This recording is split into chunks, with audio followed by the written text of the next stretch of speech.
আসসালামু আলাইকুম। আমি তাকুয়া মম বলতেছি চট্টগ্রাম থেকে। দূরে এবং কাছে দেশ ও দেশের বাইরে থেকে যারা দেখতেছেন আপনাদেরকে অসংখ্য ধন্যবাদ। আশা করি আপনারা ভালো আছেন। আলহামদুলিল্লাহ আমিও ভালো আছি। সকাল থেকে ব্লগটা স্টার্ট করলাম, আশা করি আপনাদের ভালো লাগবে। তো মেয়ের বাবা বাজারে গিয়েছিল, কিছু সবজিপাতি নিয়ে আসছে, মিষ্টি কুমড়া আনছে, ডিম আনছে। ডিম আনতে বলছিলাম, কয়েকটা ডিম বাসায় আছে, কয়েকটা আনতে বলছিলাম কেকের জন্য, কেক বানাবো তাই। তারপর ছেলে মেয়ের জন্য মিষ্টি কুমড়া আনছে, ওরা অনেক পছন্দ করে। তো কয়টা আনছে এগুলো আমি 2 ভাগ করে নিয়েছি, এগুলা ফ্রিজে জায়গা হবে না তাই। কাঁচামরিচ আনছে অনেকগুলা, পেঁপে আনছে, ফল আনছে, বরবটি আনছে, তারপর আলু নিয়ে আসে কতগুলা। এগুলা আমাদের জন্য অনেক হয়ে গেছে বাজার, কারণ এতগুলা বাজার দরকার নেই, একদিন পর একদিন আনলে ভালো, কিন্তু উনি তো বাজারে কম যায়, তাই জন্য সবগুলা নিয়ে আসে। তো এখন সব আমি একটা একটা করে ফ্রিজে রেখে দিব, যেটা ফ্রিজে রাখতে হবে সেগুলো ফ্রিজে রাখবো, যেগুলো নিচে রাখতে হবে ওগুলো নিচে রেখে দিব। তো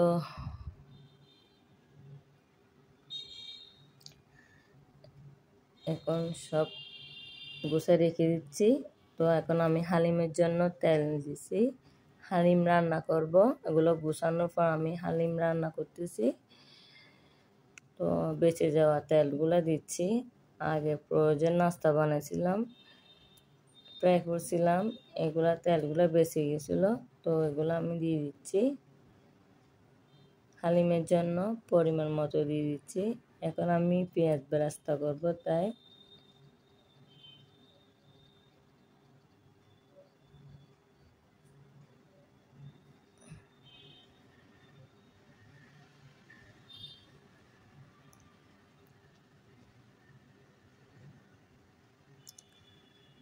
তো পেঁয়াজগুলো আমি হাতে কষলা দিচ্ছি, কারণ আমার হাতে একটু কেটে গেছে। পেঁয়াজগুলো মোটা মোটা টাইপের, তাই জন্য একটু কষলা দিলে মানে সুন্দর লাগবে দেখতে। আমার পেঁয়াজ বেরেস্তা করা শেষ, আমি এখন পেঁয়াজ দিচ্ছি হালিমের জন্য।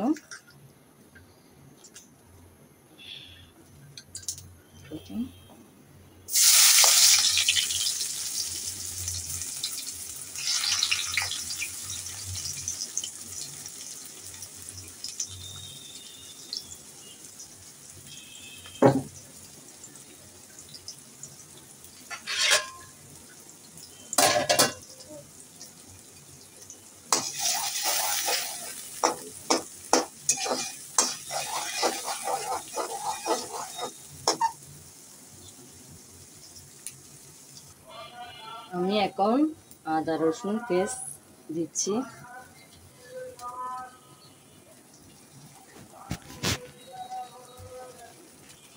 আদা রসুন পেস্ট শেষ পর্যায়ে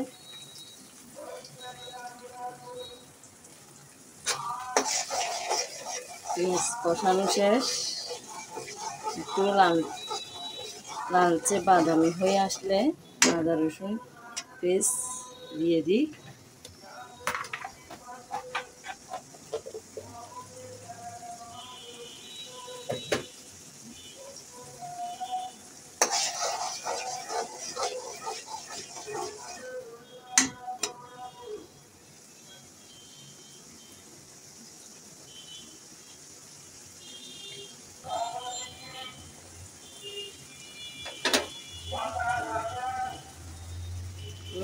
একটু ঝালের জন্য লাল মরিচ দিচ্ছি, দেখেন।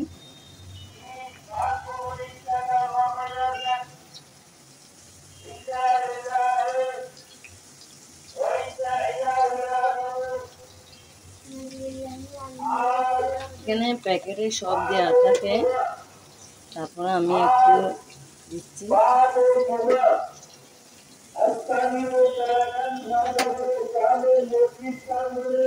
একটু জিরা গুঁড়ো দিচ্ছি।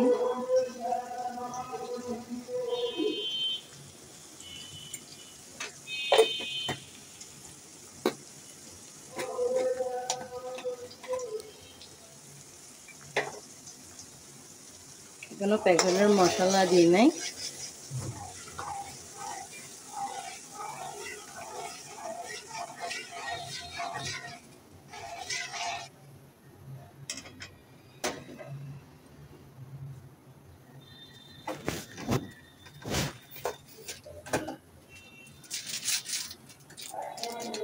আমি ডেরি মিট হালিম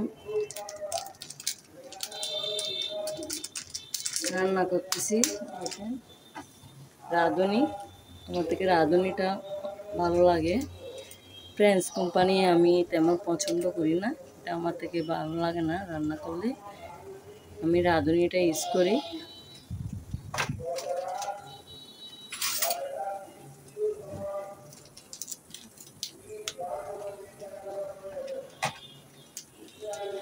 আমি অর্ধেক দিব, অর্ধেক পরে দিব, দেখাবো আমি আপনাদেরকে কখন দিই।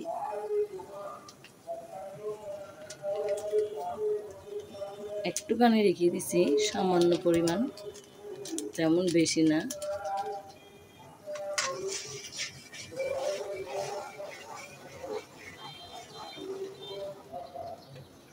আমি লবণ দিয়ে দিয়েছিলাম অফ ক্যামেরাতে, লবণ আর দিব না, কারণ লবণের পরিমাণ বেশি হয়ে গেলে মজা লাগবে না। কারণ রেডিমেড প্যাকেটে সব দিয়ানোটাকে আমি বিফ দিয়ে রান্না করতেছি। বিফ তেমন দিই নাই, কারণ বিফ ফ্রিজে অনেক বরফ, আমি নামাইতে পারতেছি না। সামনে যেটা নামাইতে পারছি সেগুলো দিয়ে দিচ্ছি।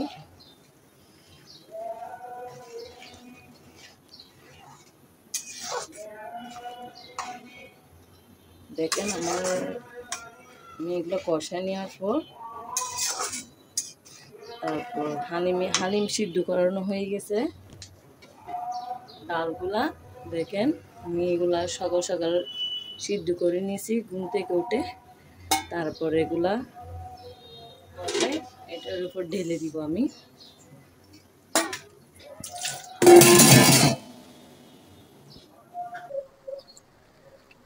আমি এখন বেঁচে যাওয়া মশলাগুলা দিয়ে দিচ্ছি।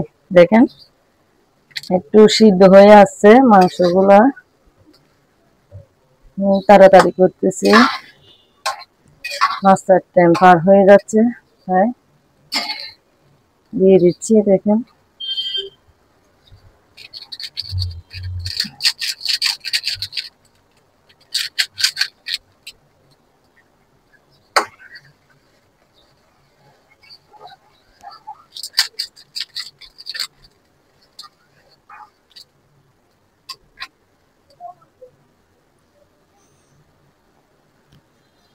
কেন আমি এগুলো কষানো শেষ, আমি ঢেলে দিচ্ছি।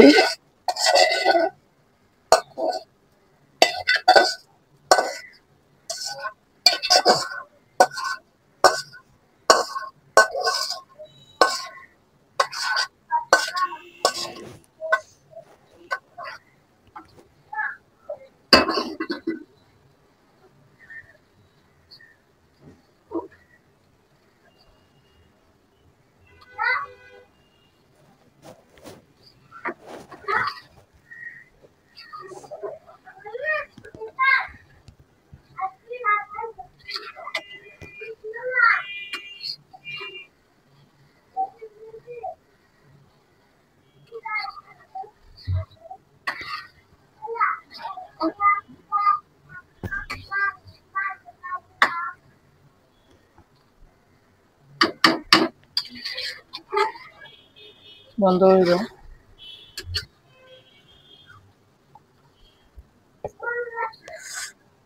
লবণ একটু কম হয়েছে, তাই জন্য একটু লবণ দেখতেছি, লবণ চেক করে দেখছিলাম, লবণ একটু কম হয়ে গেছে। আমি আবার লবণ দিচ্ছি।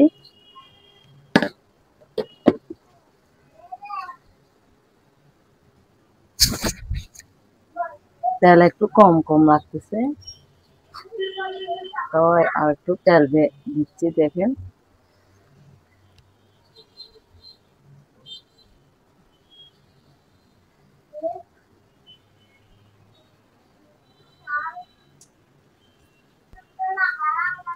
দেখেন আপুরা, কালারটা অনেক সুন্দর হয়েছে। তেল কম হয়েছে যে তখন কালারটা কেমন জানি এক ধরনের লাগছিল, এখন অনেকটা সুন্দর লাগতেছে। তো আমার এখন রান্না শেষ পর্যায়ে, আর একটু গরম হলে আমি পরিবেশন করে খাওয়াই দিব, কারণ বাচ্চাদের খিদে লাগছে। ওর বাবাও চলে আসছে, তো আমি নাস্তাটা পরিবেশন করে অফ ক্যামেরাতে খেয়ে নিব আপনাদের সাথে। পরে অন্যান্য রান্না বান্না শেয়ার করব। আমি এখনো পেঁয়াজ বেরেস্তা দিই নাই, এখানে আমি পেঁয়াজ বেরেস্তা দিয়ে দিতেছি। বেশি দিচ্ছি না, ছেলে মেয়েরা এগুলো খেতে চায় না, পেঁয়াজ বেরেস্তা গুলা।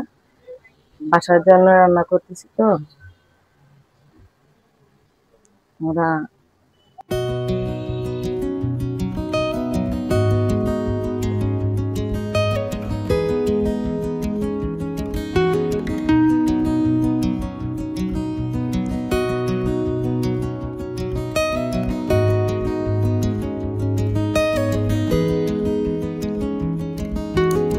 এখন আমি গরুর মাংস জন্য হাঁড়ি নিয়ে নিছি। এটাতে আমি হালিম রান্না করছিলাম যে কড়াই এটা নিছি, কারণ এটাতে দিয়ে ফেলতেছি, আর একটা করতেছি না কড়াই। তো এখন আমি গরুর মাংসগুলো দিয়ে দিচ্ছি সবগুলা। ফ্রিজ থেকে অনেক বরফ ছিল, অনেক কষ্ট করে বের করছি, বের করে বরফগুলা নর্মাল করে তারপর আমি পরিষ্কার করে ধুয়ে কড়াইতে দিয়ে দিচ্ছি। এখন আমি হাতে মাকে গরুর মাংস রান্না করি, কারণ এমনি কষায় রান্না করলে আমার থেকে ভালো লাগে না, মজা হয় না তেমন। হাতে মেখে দিলে এটা অন্যরকম টেস্ট হয়। তো আমি এখন সরষে বাটা, বাদাম বাটা একটা বক্সে রেখে দিয়েছিলাম, এগুলো দিয়ে দিচ্ছি। এখন আদা রসুন পেস্ট দুটোটাই একসাথে ওটা দিয়ে দিব। এখন এটার উপর পানি বেশি জমে গেছে, বরফ ছিল, তো বরফের পানিগুলো ফেলে দিছি। এখন আমি আদা রসুন পেস্ট দিয়ে দিয়েছি, 3 টেবিল চামচ দিছি।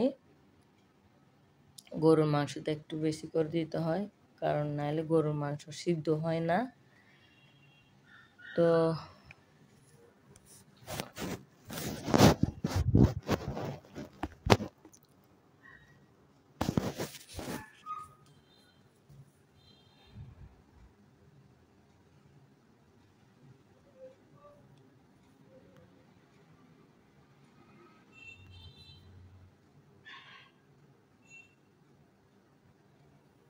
আমি এখন পেঁয়াজ বাটা দিয়ে দিচ্ছি।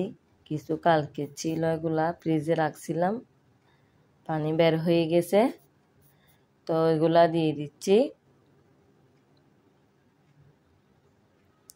পেঁয়াজ কুচিয়ে দিব,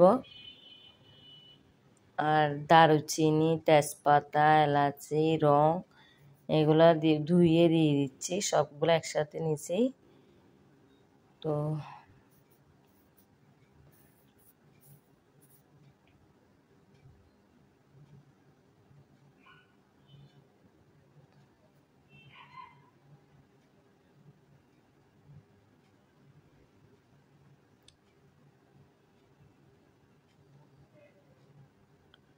এখন লাল মরিচ দিয়ে দিব।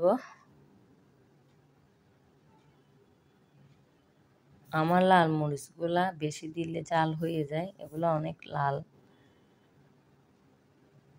লালও, ঝালের পরিমাণও বেশি, বেশি দিলে ঝাল হয়ে যায়।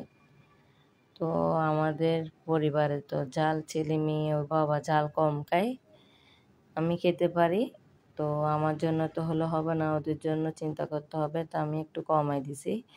এখন আমি হলুদ দিয়ে দিচ্ছি 2 চামচ,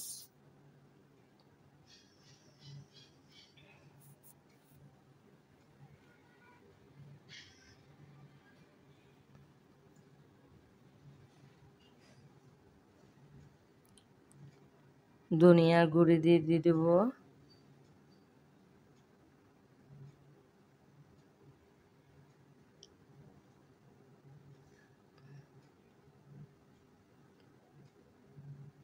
ধনিয়ার গুঁড়া দিয়ে দিচ্ছি 4 চামচ। তারপরে জিরার গুঁড়া দিব এখন।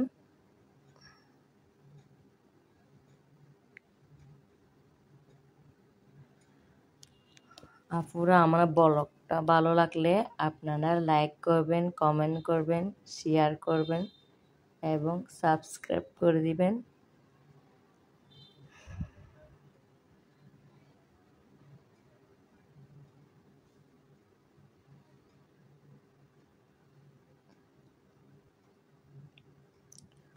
লবণ দিয়ে দিচ্ছি পরিমাণ মতো।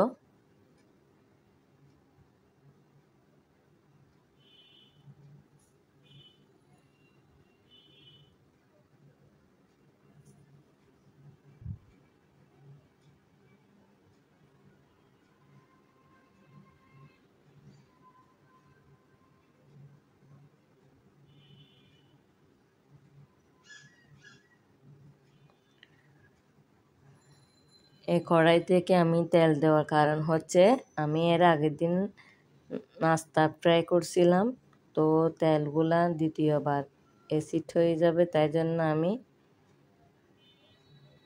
দ্বিতীয়বার গরম না করার জন্য আমি সব জায়গায় ব্যবহার করে ফেলতেছি। আমি যখনই নাস্তা ফ্রাই করি তখনই আমি ইনটেক তেল দিয়ে আমি ফ্রাই করি। আগে ভাজা পোড়া তেল দিয়ে আমি বেশি দিন রাখি না, কারণ স্বাস্থ্যের জন্য ভালো না। একটু সর্ষের তেলও দিয়ে দিছি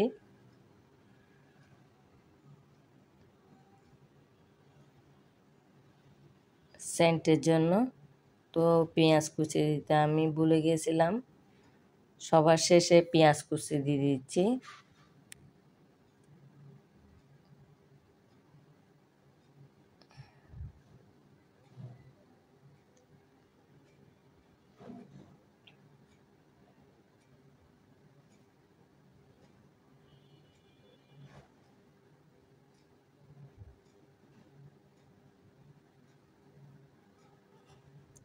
এখানে আমি সবগুলা দিয়ে দিছি, এখন হাতে মাখাবো।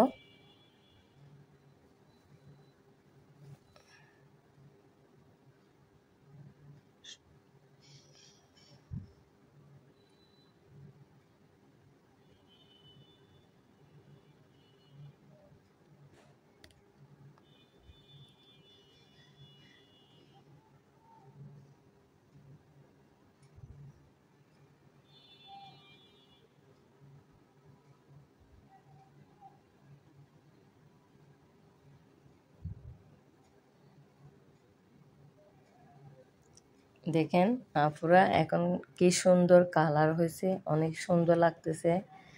এখনো রান্না হয় নাই, এখনো কাঁচা, কিন্তু দেখতে অনেক নাইস লাগতেছে। খাওয়ার পর দেখবো কিরকম টেস্ট।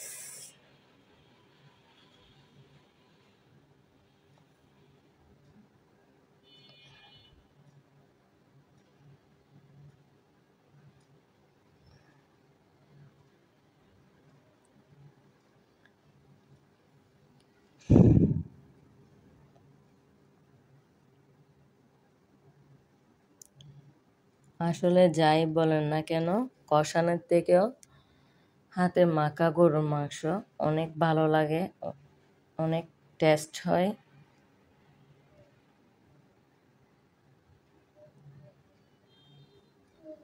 যারা কষানো,